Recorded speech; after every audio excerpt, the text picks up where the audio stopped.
আর আরেকটা জিনিস মনে হয় কি জানেন, এই যে যখন বাড়ি ছাড়ার কথা শুনছি তখন আমার মনে হয়েছে যে প্রথম দিকে মনে হয়েছে আহারিল বাড়ি ছেড়ে দিবে, এই বাড়িতে অনেকদিন এখানে বহু মানুষের জীবন নষ্ট হয়েছে, তো এই জন্য আল্লাহ হয়তো এটা প্রাকৃতিক বিচারও বলতে পারেন, আপনি আল্লাহর বিচারও বলতে পারেন, যে যাদের তুমি জীবন নষ্ট করছো আজকে তাদের পাপের ফলে হয়তো তোমাকে, যাদের জীবনে আজকে তুমি বাড়ি ছেড়ে যাবা, হয়তো আজকে না হোক কালকে।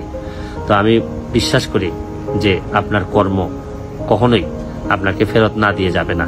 আমি বিশ্বাস করি যে শুনেন, পাপ যত পুরাতনই হোক না কেন এক সময় সামনে চলে আসে, এবং এই জন্যই সময় থাকতে থাকতে যারা এরকম বড় বড় পাপ করে বিভিন্ন জায়গায় দখল করে আছেন পাবলিকের স্বার্থে, আমার মনে হয় আপনাদের আস্তে আস্তে চিন্তা করা উচিত যে এগুলো ছেড়ে দিতে হবে, নাহলে অনেক সময় এসে এমন ভাবে ছাড়তে হবে যে আপনাদের অনেকেরই ক্ষতি হয়ে যাবে, অনেকেরই মানে ইজ্জত সম্মান নষ্ট হওয়ার সম্ভাবনা আছে।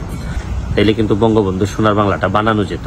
এবং আমরা যে প্রক্রিয়া এখন শুরু করছি, উন্নয়নের যে মহাসড়কে যাচ্ছি, এখানে সবচেয়ে বড় বাধা হচ্ছে গিয়ে দুর্নীতি।